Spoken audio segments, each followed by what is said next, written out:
Please be seated.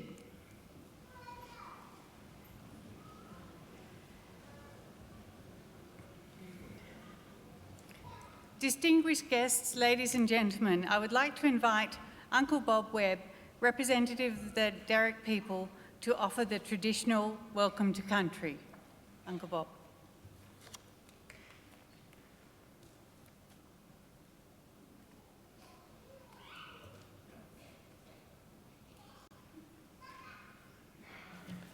Thank you. I would like to acknowledge the traditional custodian of the Macquarie University land on which we stand today, the Wadamagal clan of the Darug Nation, whose culture and customs have matured this land since the dream time. Their name means snapper fish, and the snapper fish is their totem. The Wadamagal clan survived for generations in a rich environment by fishing, feasting on shellfish, hunting birds and small animals. They also collected a variety of bush foods, as food was plentiful. At first, the foreigners that arrived in boats were friendly, but things changed dramatically when the armed Marines built an earthwork fort at Parramatta. With this, the smallpox epidemic hit, wiping out a lot of the local Aboriginal populations. Others were driven out by the foreign settlers, but some survived and continued with the culture and tradition. The most famous person was Bennelong. He had thrown a spear at the Governor, Arthur Phillip, and is known to be buried at the right area. On behalf of these people, their elders, both past, present and future, I would like to welcome you all to the land. So welcome, welcome, welcome. Thank you.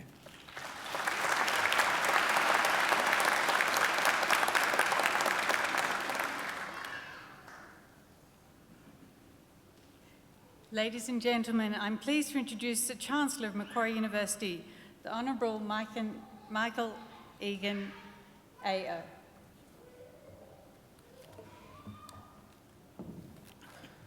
Thank you, Uncle Bob, for your welcome to country.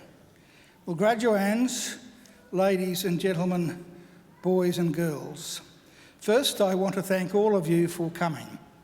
A graduation ceremony is an important celebration of achievement.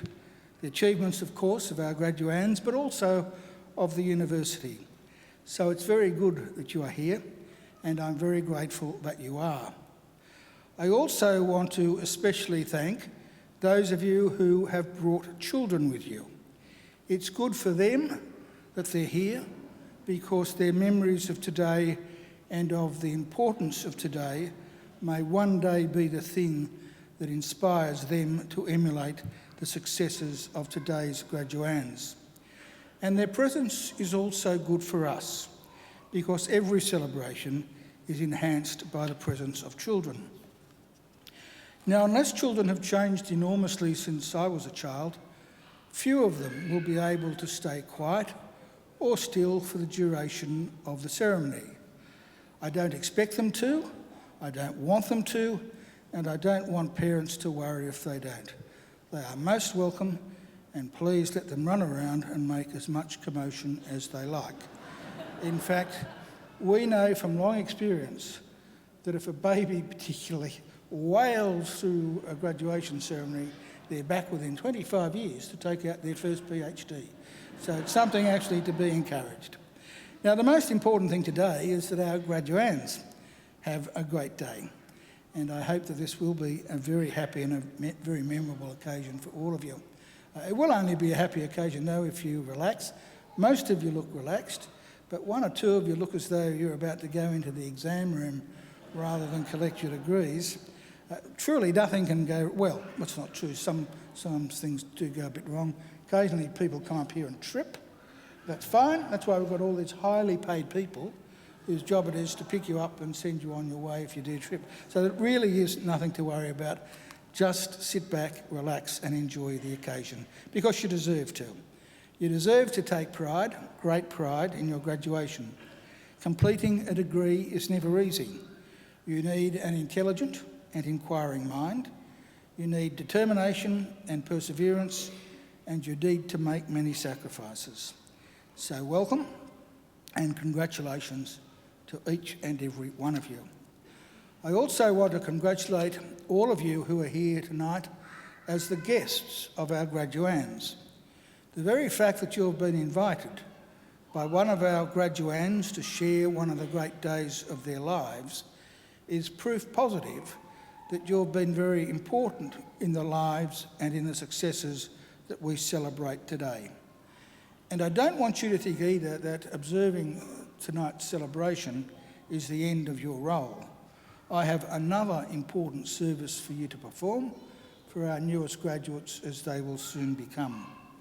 I want you to make sure that the degrees they receive tonight are never ever put in a bottom drawer, but are always proudly displayed in a position of prominence.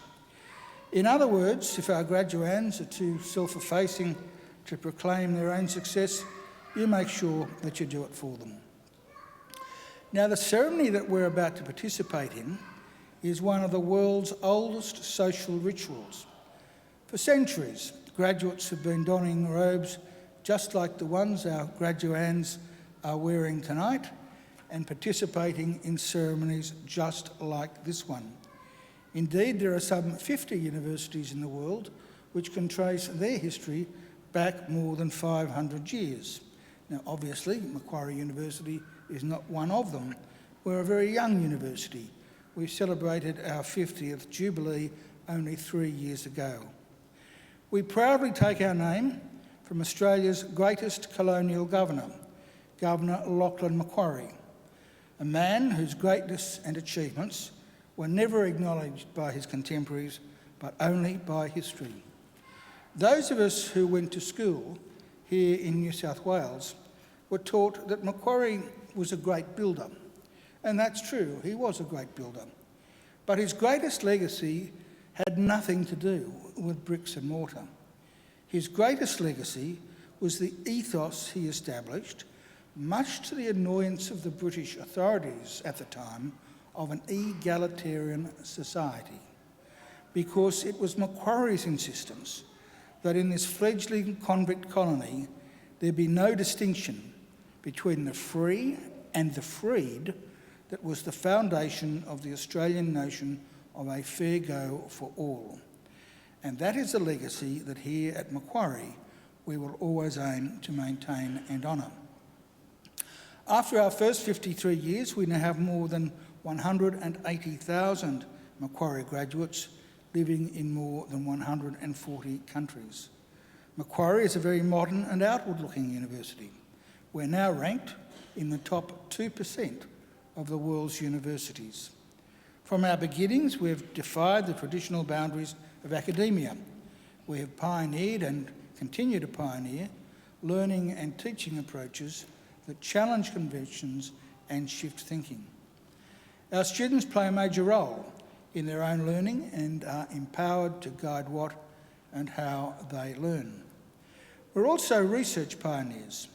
Our framework for the future, world-leading research with world-changing impact, is brought to life by renowned researchers whose bold and innovative solutions to issues of global significance are of enormous benefit to the world we live in.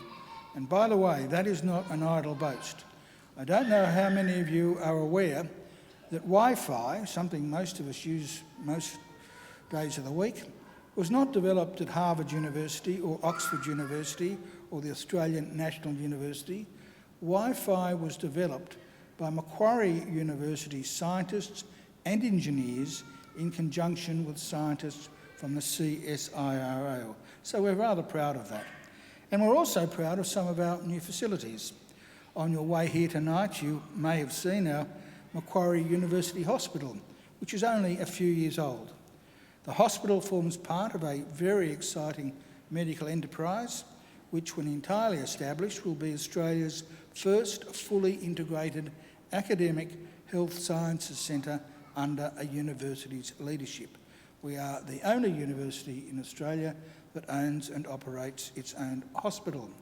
And by the way, as well as being a fantastic centre for our medical academics and students, it's also a great hospital. And I can attest to that personally because I was a patient there for 3 days just a couple of years ago. And I can assure you that the level of care and treatment is absolutely phenomenal, especially when you're the Chancellor. So I'd recommend it to you. Other outstanding new facilities are our library, our Australian Hearing Hub, which is a world-leading institute in hearing and language sciences, a state-of-the-art media centre, a newly launched simulation hub for teaching and research, and cutting-edge science laboratories. Now, that's not to say that all of our lecture rooms and laboratories are first class. Many, unfortunately, are not.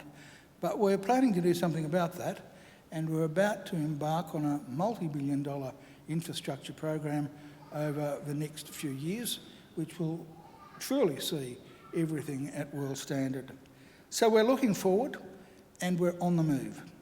Here at Macquarie, we have a very clear and straightforward mission, and that mission is to transform people's lives and to improve the lives not just of our own students, but also of people all around the globe by the work and achievements of our graduates and by the fruit of our research.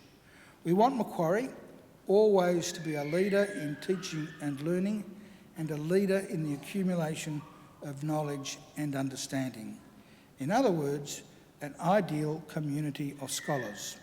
And graduands, in just a few minutes, it will be my very great honour to confer your degrees upon you and welcome you as lifelong members of that community of scholars we proudly call Macquarie University. Well, now, graduands and ladies and gentlemen, it's now my great pleasure to introduce our occasional speaker, Professor the Honourable Christina Keneally.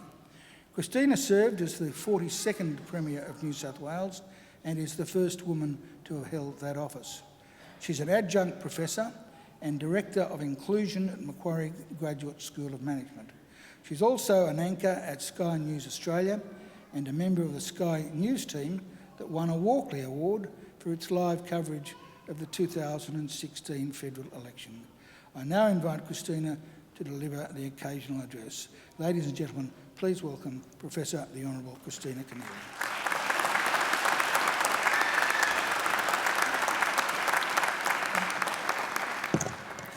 Thank you very much, the Honourable Michael Egan, Chancellor here at Macquarie University. I acknowledge all of our faculty members who are here today, family and friends, children and graduands who are joining us this evening to celebrate.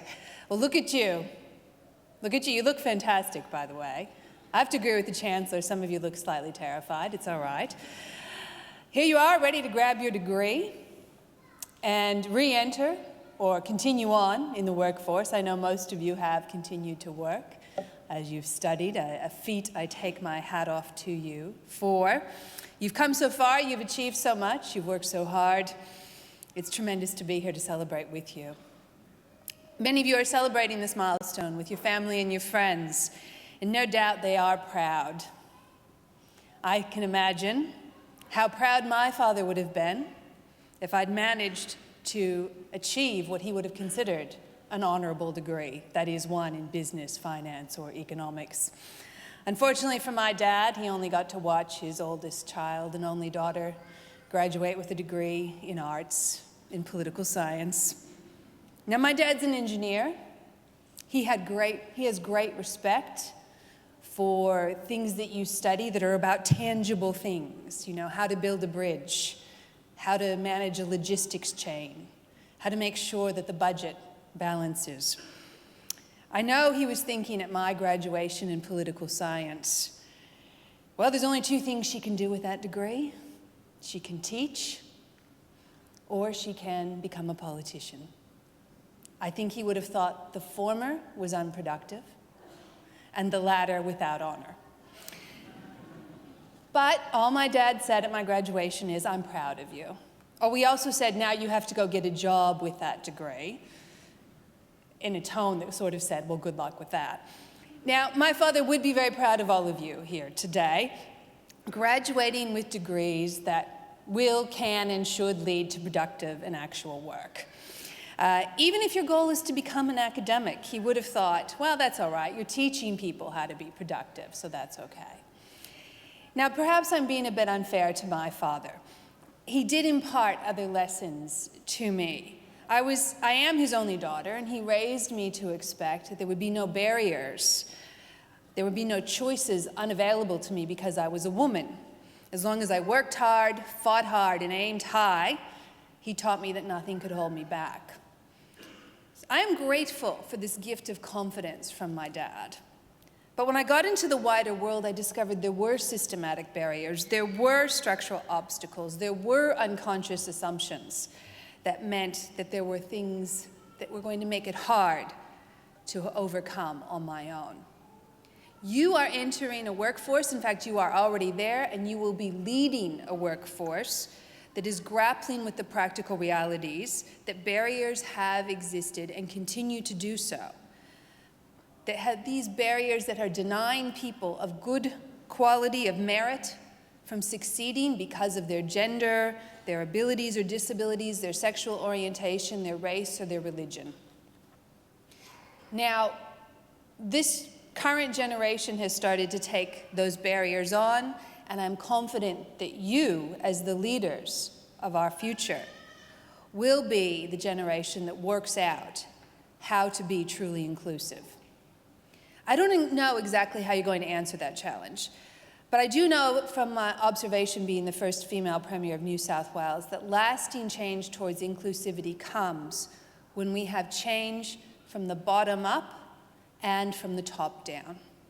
That is, from the top down, those who make the rules must honestly acknowledge and address that the system has not always been open to all and change behaviours and cultures. Now, Macquarie University took this step earlier this year when it launched its gender equity strategy. MGSM took this step when it launched the Women in the MBA program, and I'm pleased to say there are 3 WIMBA graduates, our first WIMBA graduates here tonight.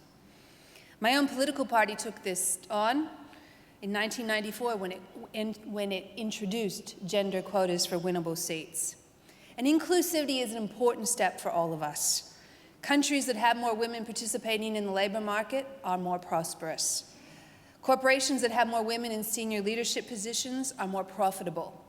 And peace negotiations with women sitting at the table result in more peace, that is, less conflict and fewer deaths. In families where gender stereotypes are broken down, mothers going to work, fathers participating more in domestic activity, sons grow up to be more self-reliant, and women grow up to more likely to attain senior managerial roles. Now, my parents taught me other lessons. Perhaps your families and friends have influenced you. In just a few ways, I want to share some observations and hope they might similarly inspire you. To whom much is given, much is expected. That's a line from the Christian Gospels, but I think it has wider application. We're fortunate enough to live in one of the wealthiest, most beautiful, and safest nations on earth. We are manifestly fortunate. Much has been given to us, and much is expected from us. We are expected to leave the world a better place than we found it. We can do this in so many ways, in our local communities, in our families, in our workplaces, or on a global stage. We can each choose in ways to make sure that we contribute to the human condition in our world rather than detract from it. Now, when I speak to young people who are interested in politics, I actually tell them to study finance and economics. I tell them I don't care how idealistic you are, how motivated you are, you cannot change the world if you don't know how money works or how economies respond to interventions. I don't need to tell you this, though. You know that. So I ask you to instead consider what our community will be like. And I want you to think about this claim that I like to make. Our community is most healthy when its most vulnerable members are supported and included. In the decades to come, Australia will need your knowledge, and I hope it is laced with your idealism on meeting the very challenge of supporting and including our most vulnerable members. The National Disability Insurance Scheme, the aging of our population, the growing disparity in income and wealth. These are challenges that will fall to all of us in Australia, but just as much, these are business and economic challenges as they are social justice and policy ones. and they will fall, especially to your generation. Now, in 2009, when I was elected leader of the Labour Party and the first female Premier of New South Wales, I called my dad and I said, hey, turns out that degree in political science didn't hurt me all that much after all. To which he replied, I love seeing my kids work so hard to prove me wrong. A Machiavellian play like that, my dad could have been a politician. Looking at this crowd today, looking at these proud friends and families of our graduands, to the relieved professors, and to the delighted about to be graduates, I have no doubt that they will prove us not wrong, but so right when it comes to creating a more inclusive, cohesive, and healthy society. It's my privilege and honor today to be here to honor you, and I look forward to your contribution, your next step in your journey, indeed, to Australia's journey. Thank you.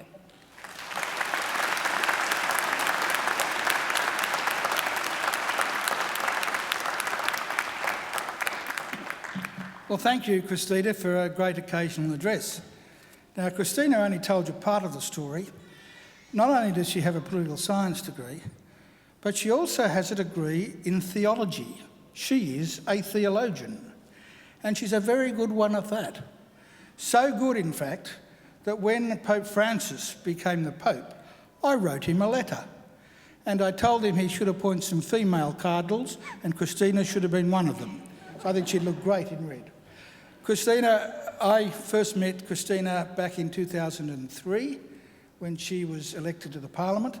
So our time in Parliament coincided only for a brief period, a couple of years.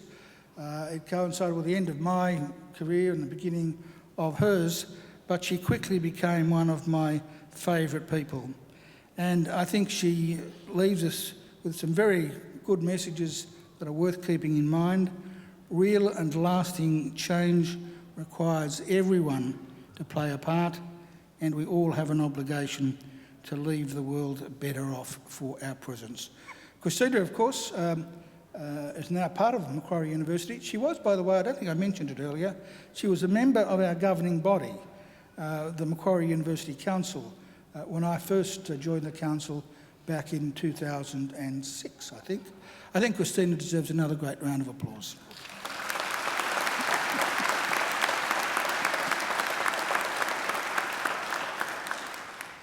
Now we come to the part of the ceremony now, which is the key part of the ceremony, the reason that we're here, and that is the conferring of degrees. Now, when I told you earlier that you have nothing to worry about tonight, that is true, but I have a few concerns at this part of the ceremony, because one of my good friends when I was at university, Jim Spiegelman, who subsequently became the Chief Justice of New South Wales, once told me that if a Chancellor conferred a degree on someone who was not entitled to receive it, there was very little that he or she could do to take it back. Very, very difficult to take it back. So it makes me a little bit nervous. I have to make sure, I have to get an ironclad guarantee that you're all eligible to graduate tonight, and that none of you were ever late in submitting an assignment, and that none of you ever skipped a class. Deputy Registrar, can you please give me that assurance? Chancellor, I certify that all the candidates being presented here today and those who are absent have satisfied the requirements of the Academic Senate for the degrees they are to be awarded. Would all the candidates for admission to degrees please stand? Graduands, in the name of the Council of Macquarie University and by my authority as Chancellor, I admit each of you present and those who are absent to the degrees for which you have qualified. Graduates, congratulations.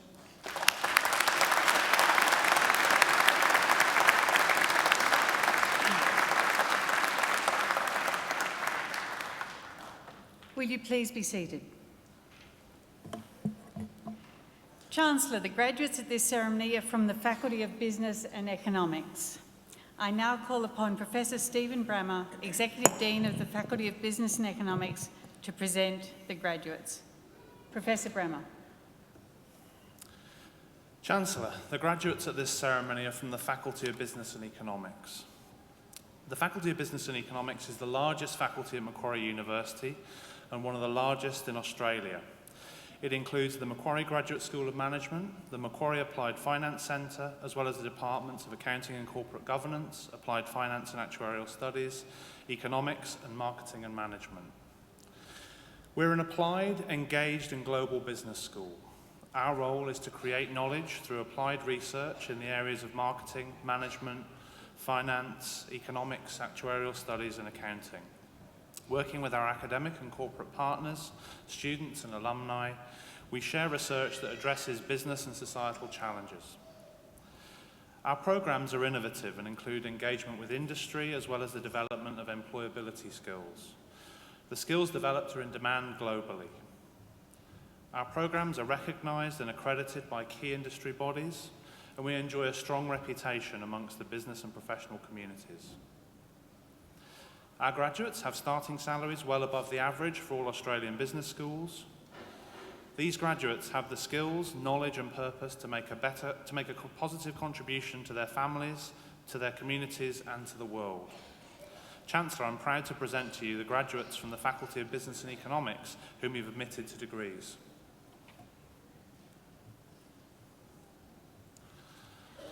I present graduates admitted to the degree of Master of Applied Finance. Eric Stephen Ban.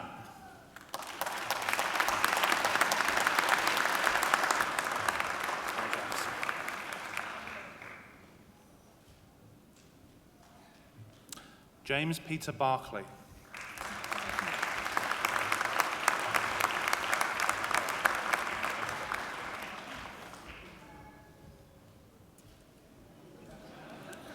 Scott Lester Bovis.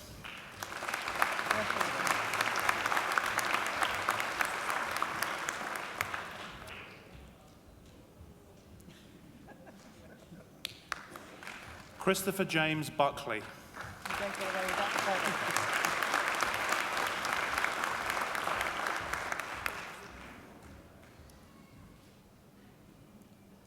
Christina Hoyun Chi.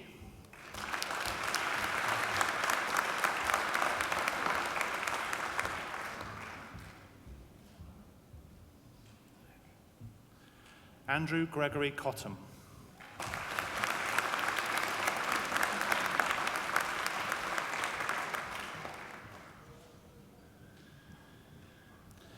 Nicholas Kalisperis.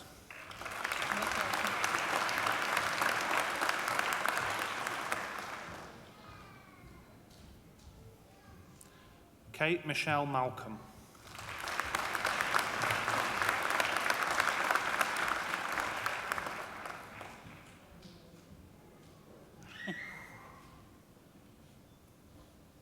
Belinda Jane Maybaum.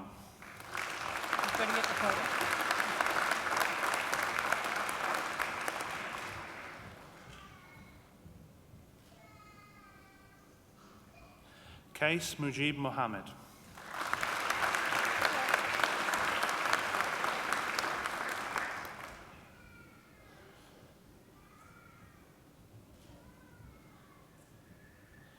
Christopher David Brian Morby.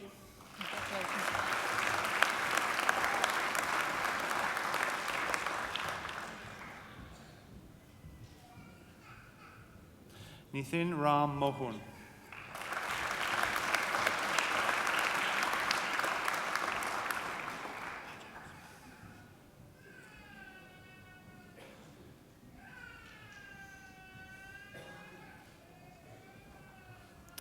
James Sinclair.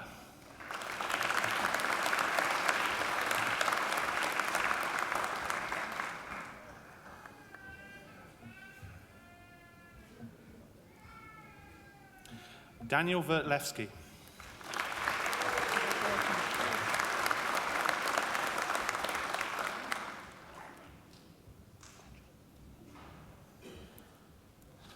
Norbert Ho Yang Wong.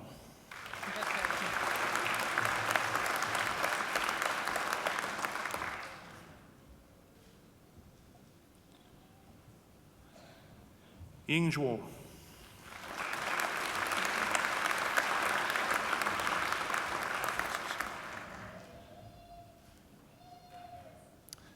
I present diplomates awarded the Graduate Diploma of Applied Finance. Francisco Alfaro.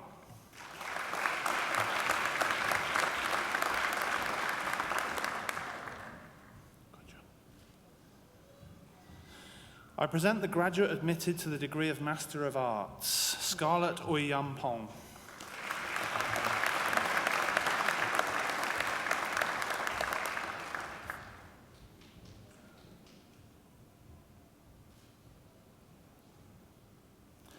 I present graduates admitted to the degree of Master of Business Administration, Abhinav Veer.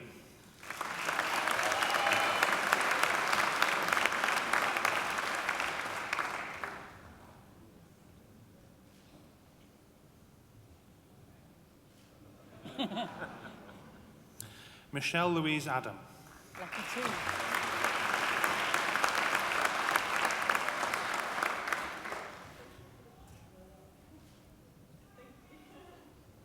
Nitin Ahuja. Congratulations.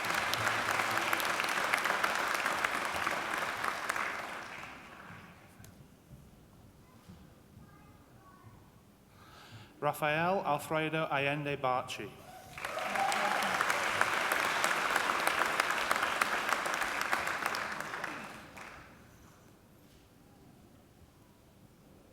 Marinda Lee Jane Arico.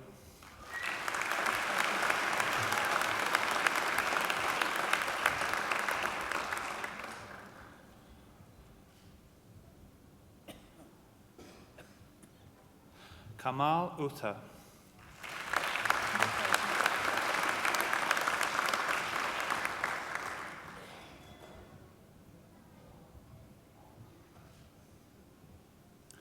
Joshua Paul Baker.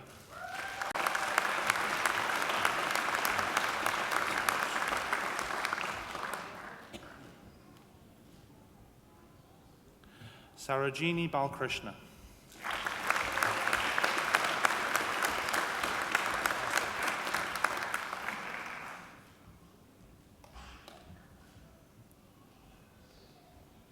Stephen Barnett.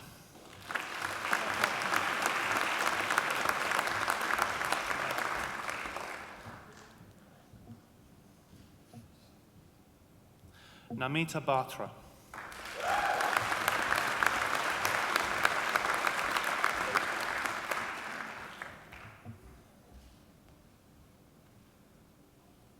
Luke John Bell.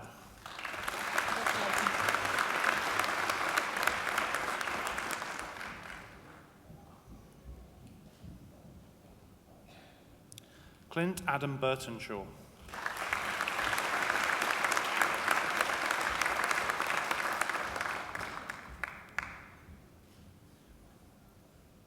Siu Mei Boone.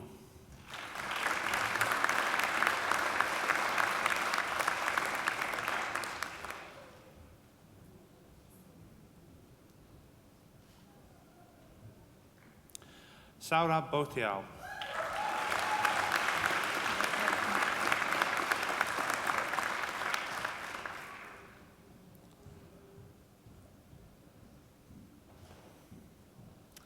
Nicole Jane Boyd.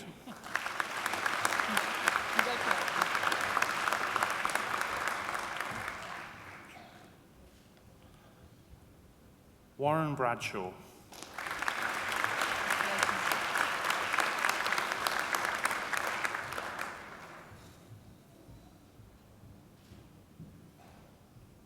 Peter James Cannon.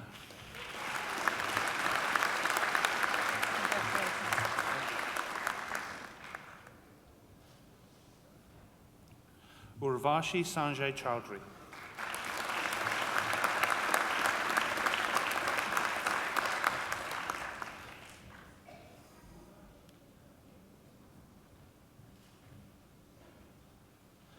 Poonam Chowdhury.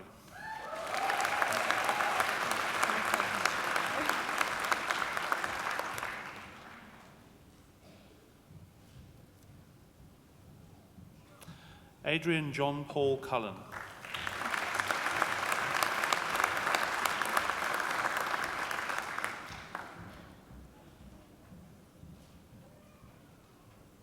Cameron Ian Mac Davidson.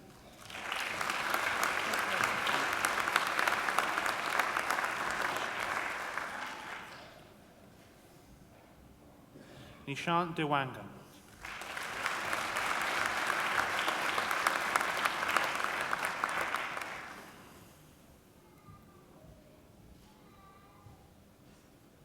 Andrew Di Giovanni.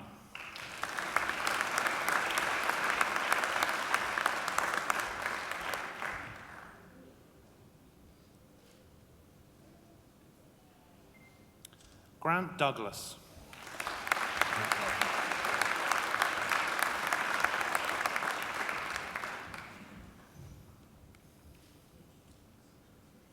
Andrew William Eckford.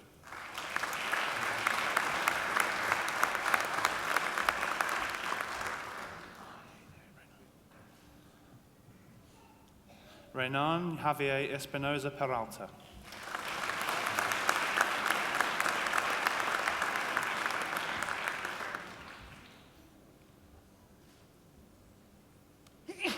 Rosemary Antonia Gerardis.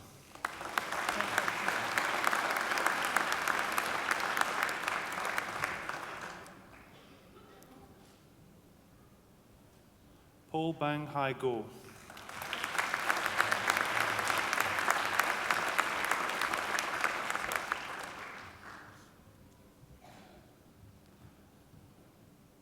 Cassandra Cecile Golding.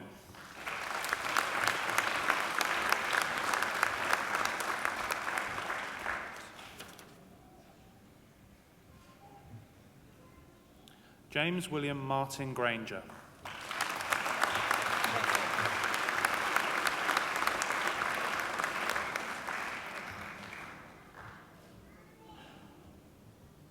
Aman Gupta.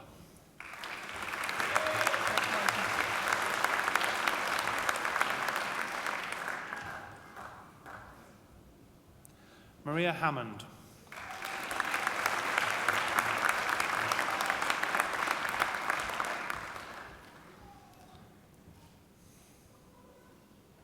Ho Kwan.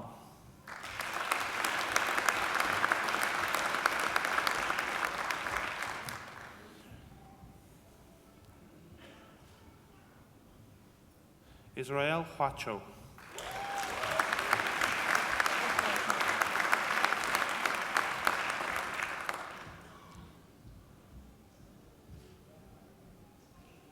Amanda Jo Irving.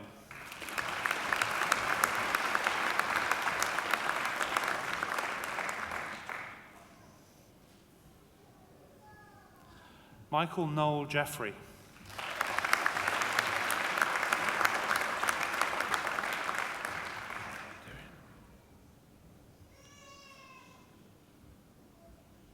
Naveen Patnaik Jogimahanti.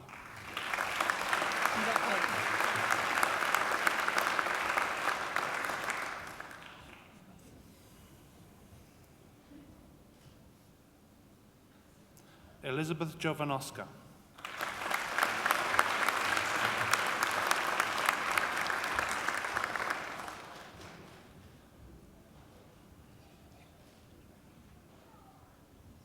Jacques Karam.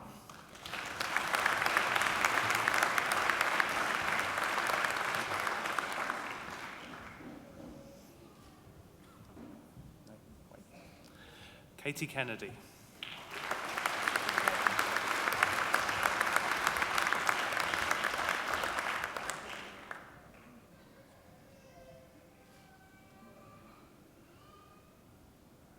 Farouk Khandan.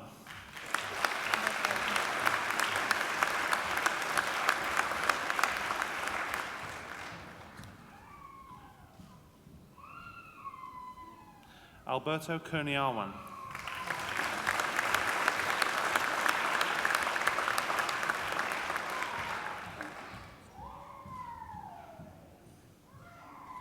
Adam Lee.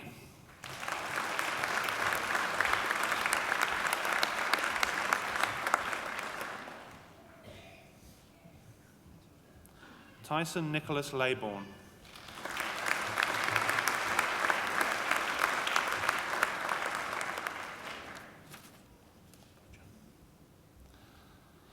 Justin Marvin Lorenzo.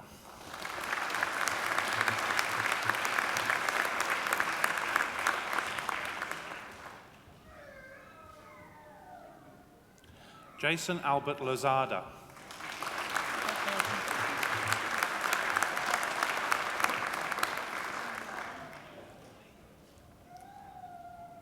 Yan Lu.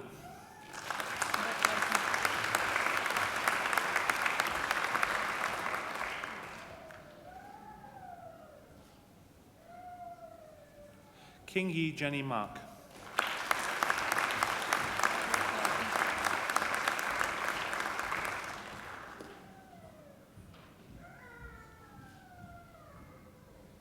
Mansi Malik.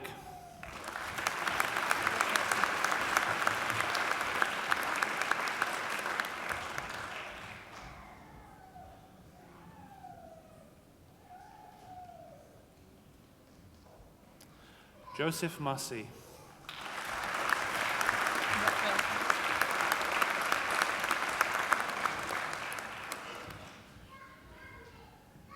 Anuj Deepak Mehta.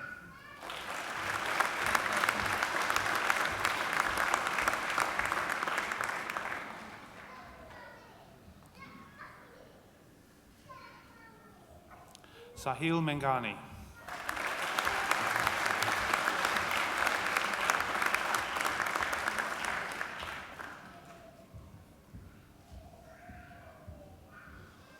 Daniel Ryan James Micken.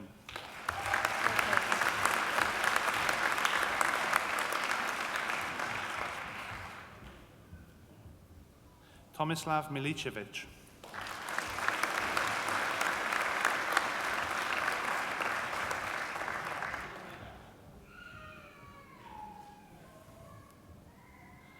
Andrew Mitchell.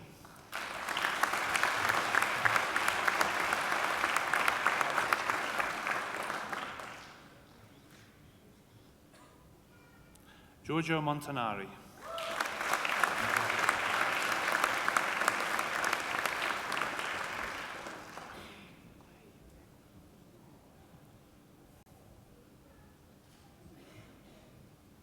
Alejandro Morales Hill.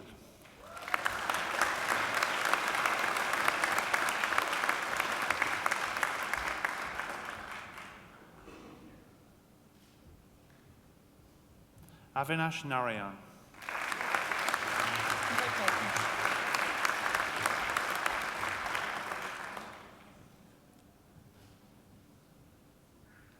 Katja Noble.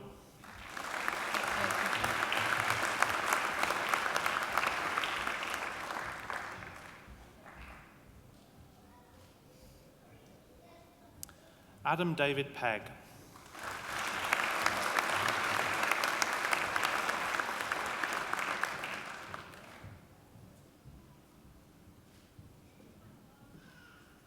Anna Selena Pockley.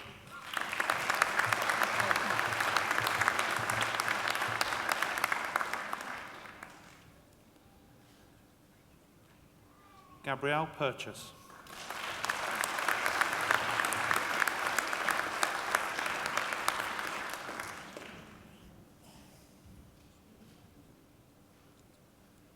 Avinash Krishnan Radhakrishnan.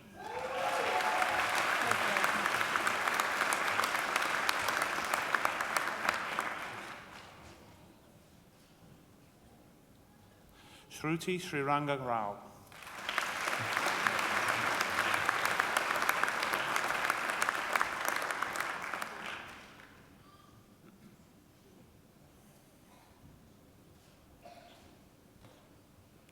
Damien Douglas Reed.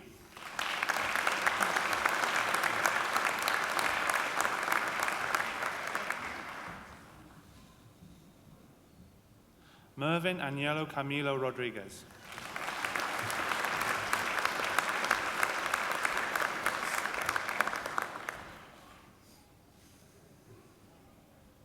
Candice Jane Scott.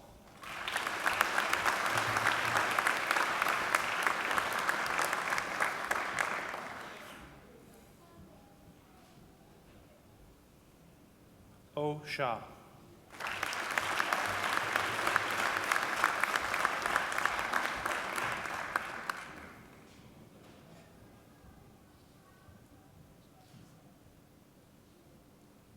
Kanwarpreet Singh.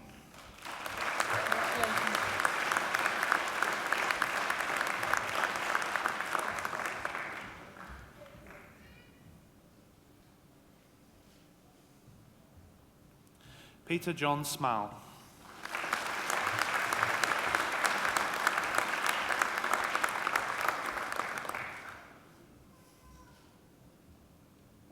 David John Smith.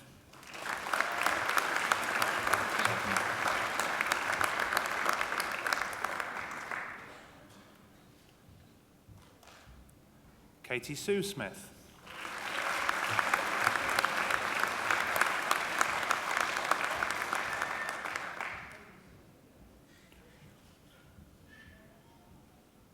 Joe Chulok So.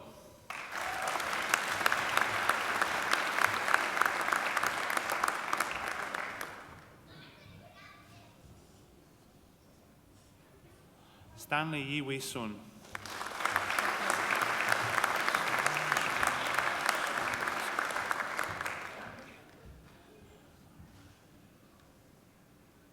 Sundara Rajan Srinivasakanan.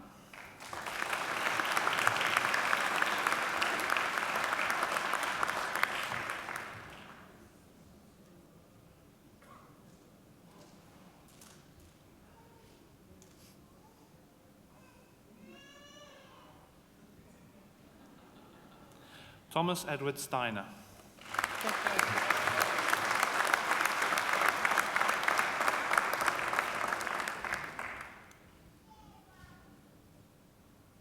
Florian Strungman.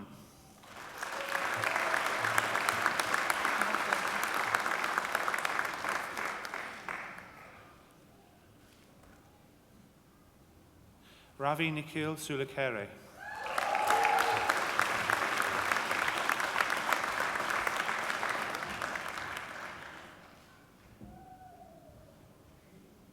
Lisa Emma Svensson.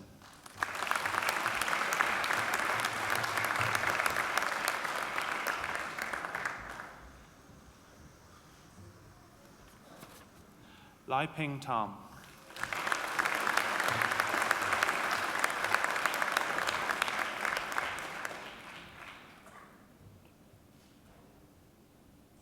Kai Tilly.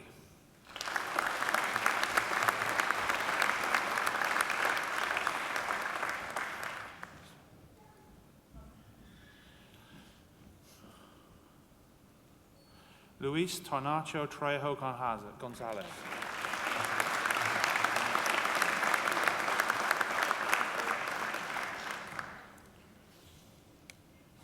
Tanya Trifanuski.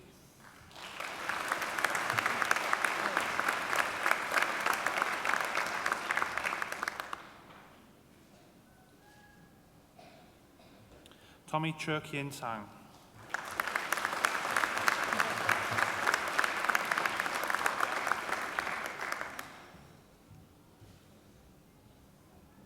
Bradley David White.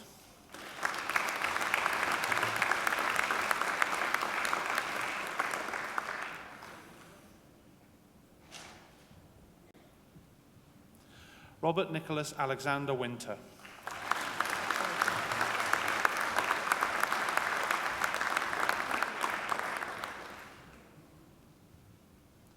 Chun Kin Wong.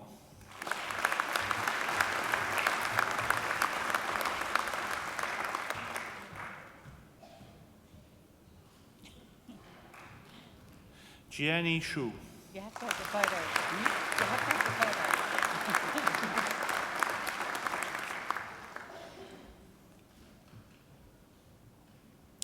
Jonathan Kong Meng Yap.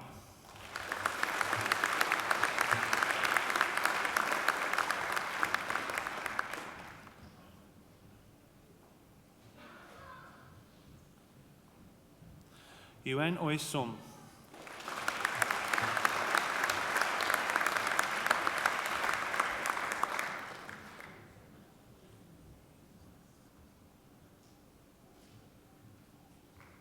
Lizway Paddington Malapela.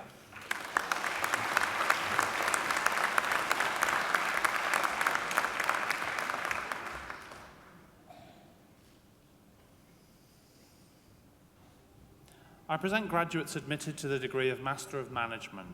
Prabina Adhikari.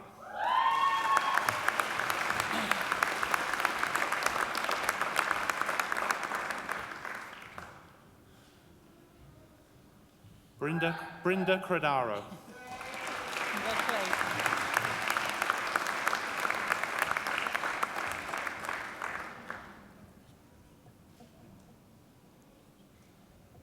Arushi Dawa.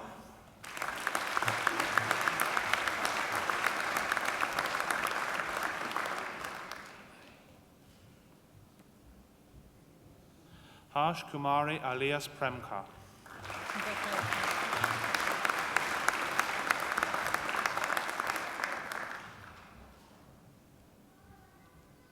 Sukriti KC.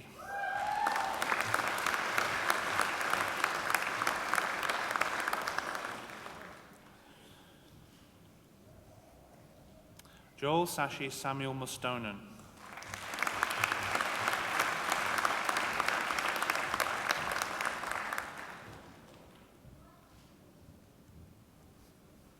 Mai Jan Nguyen.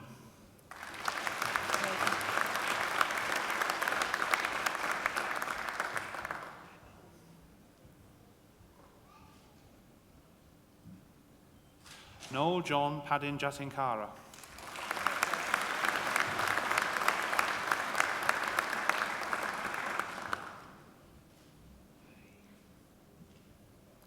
Padma Priya Padma Naban.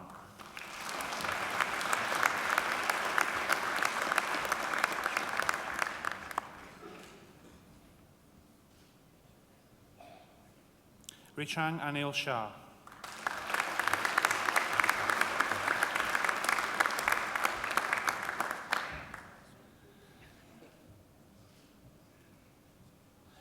I present the graduate admitted to the degree of Master of Social Entrepreneurship, Nancy Navi Torres Barrieta.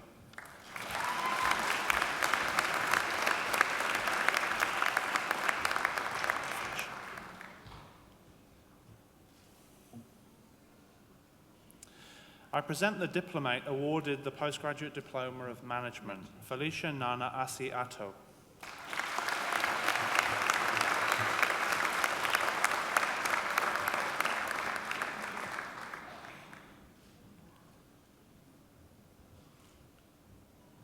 I present the diplomates awarded the Graduate Diploma of Management, Zahid Olalekan Ademi Luwa.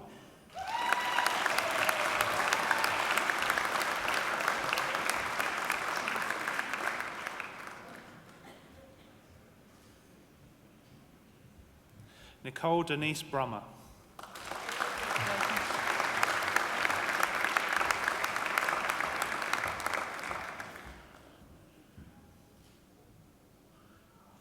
Urpit Jain.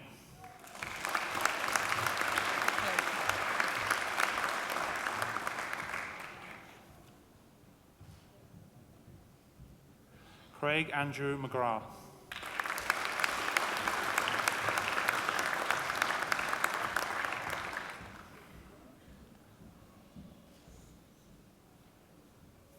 I present the graduate admitted to the degree of Master of Research with Distinction, Ayas Al-Humdan, for a thesis entitled Supply Chain Agility from Systematic Review to Empirical Examination.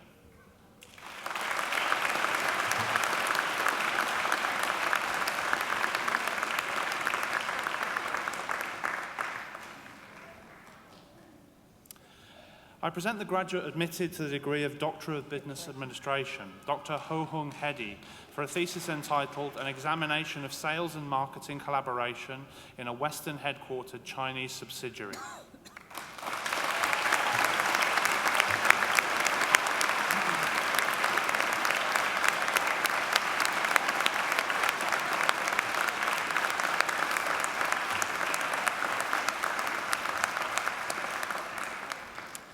Chancellor, that completes this evening's presentation of the graduates from the Faculty of Business and Economics.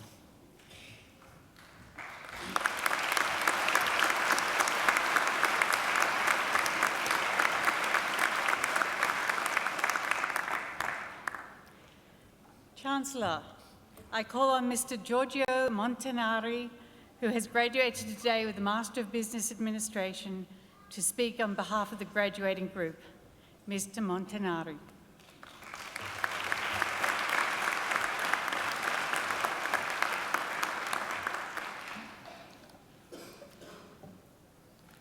Chancellor, professors, my fellow graduates and guests, it is an honor to address you this evening. The university has asked me to speak to the graduating class as we celebrate a common achievement. Like you, I officially complete my degree tonight, and like you, I'm trying to make sense of what this means. At the end of last year, as I was approaching the end of my MBA, I started looking for a new job. I must confess I was scrambling for it. I needed to get out of a sales role I had long outgrown and a company where I felt out of place. I faced rejection more times than I'd care to admit, and I feel the reasons were not always just. I finally found a place in a little fire protection company in the northern beaches of Sydney that was prepared to give me the opportunity to try my hand at management. The task was not an easy one. After a few good years, the company's fortune had taken a turn for the worse. It was now facing an increasingly competitive industry, ballooning costs, high staff turnover, and low morale, a growing inability to service its customer base, declining revenue, and no profit. Despite knowing all this, I felt I had what I needed to tackle the situation. Luckily, the owners had enough faith in me to let me do what I knew I could do and achieve what I was sure I could achieve. Today, 9 months later, productivity has spiked thanks to continuous training, a new focus on performance analysis and management, and to smarter processes. Staff morale has also improved significantly. We have a highly collaborative culture, and employees do not leave after a few months. As a result, we have just closed the financial year almost 50% above target, with the highest results in the company's history, and the outlook for this year is very exciting. I can't tell you that because I have an MBA, I could find the job of my dreams. I do not work for a prestigious multinational or a cutting-edge startup, at least not just yet. But the MBA has given me the tools to make a positive difference in the company I'm with. If something is not right, I am able to make a well-founded case for change, and I can fix the problem. For the first time, thinking about work is an exciting activity. What's more, for the first time in my professional life, I feel in control. As you now pad your resumes with a new line that says MBA graduate or Master of Management graduate, you will possibly meet the same mistrust I faced last year. If you're a woman, if your skin is not white, if you're gender diverse, you're likely to face much worse. The world is full of people that will always favor their own before considering who the best person for the job is. They will be quick to judge you for who you are and not what you can do. Then you will have to deal with what you're born with, your gender, your race, your accent. But as my recent experience proves, we all have in fact acquired through our course a wide set of tools that can help us and those who have put faith in us prosper in good times and get out of bad times unscathed. And so in conclusion, my wish is for you to find a place in the world where people let you do what you are capable of doing, where you can put your knowledge to good use and to prosper and make the ones around you prosperous. And I also hope you will contribute to building these places for others after you. Thank you.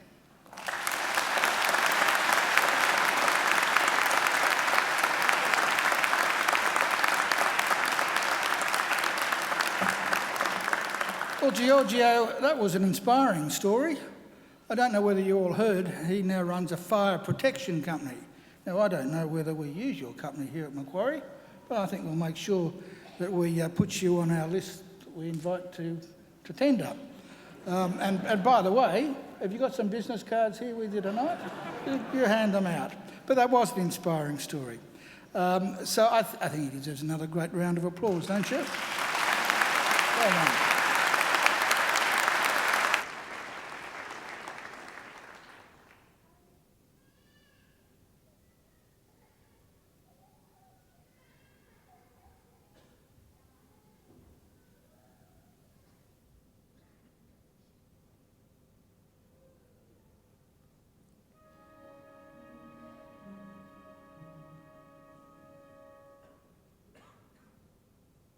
O mia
Well, I mean, that wasn't too bad, was it? That glorious voice, ladies and gentlemen, belongs to Angela Brewer, and I never tire of hearing Angela sing. I think I've probably heard her sing close to 300 times, and she takes my breath away every time. She sings at most of our graduations, but obviously now and again she can't make it. So you were fortunate tonight that Angela was singing at your graduation, because when she can't make it, I do the singing. Would you like to hear Angela sing some more? Would you? Okay, it's very simple. You enrol in another degree, and I'll make sure she's singing at your next graduation as well. She deserves another great round of applause.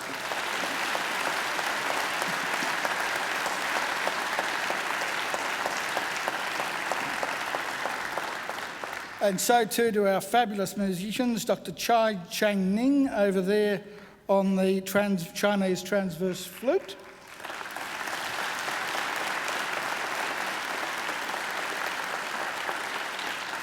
And Dr. James Forsyth on the organ.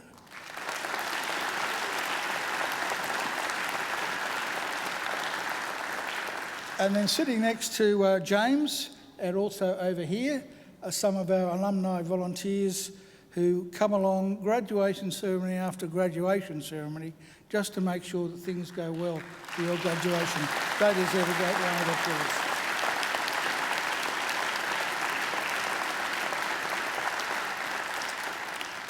And behind me are representatives of our academic community who, of course, have been absolutely vital in your progress here at Macquarie University. I'm sure you'd like to thank them as well.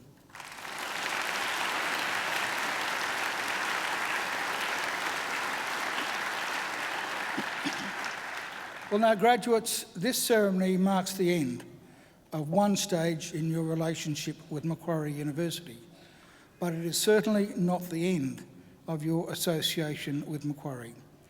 From today on, for the rest of your lives, you are part of the bigger Macquarie family, which is our alumni, and part of the network of more than 180,000 Macquarie alumni spanning the globe. We'll keep in touch with you through our alumni program, which is focused on lifelong learning, lifelong support, and lifelong connections. Our commitment to you is to help you keep in touch and engaged with Macquarie throughout your life. And graduates, please do make sure that you come back to Macquarie, either to undertake more study or attend alumni events, or perhaps use our aquatic and fitness facilities, or even, if you like, just come back with some friends and family and enjoy a picnic down by the lake. Now, graduates, the award of a university degree carries many opportunities and privileges, but like all privileges, it also carries responsibilities. Believe it or not, you, each and every one of you, can change the world. And you don't have to be a Nobel Prize winner to do it either, because almost everything you do, in your homes, in your workplaces, and in your communities matters and can make a huge difference. The consequences of every effort, every action, large or small, can reverberate throughout society through the decades, indeed the centuries. Even something as simple as a kind word or a kind gesture can often be the spark that ignites a great life or a great career or a great achievement. So as Chancellor of Macquarie University, I charge you to use what you have learned, not only for your own benefit, but also for the betterment of the community. I charge you to use the skills and knowledge you have acquired with rigour and integrity, and to commit yourselves to a program of lifelong learning and inquiry. I charge you to recognise the worth and dignity of all people, particularly those who have not had the opportunities that you've enjoyed. I charge you to set high goals and to continue the hard work that has brought you so far. I charge you, wherever you go, go with all your heart. and in all you do, I charge you to uphold the good name of Macquarie University. Now, graduates, I hope also that you'll always remember the people who've helped you along the way, many of whom, of course, are here with you tonight to help you celebrate. So to acknowledge their contribution and thank them for it, I'm now going to ask you to do a couple of things. Graduates, would you now please stand? Now I'd like you to put your degrees on the seats behind you so that your hands are free, and I'd like you to turn to face your families and friends. And now I invite you to give them a mighty round of applause.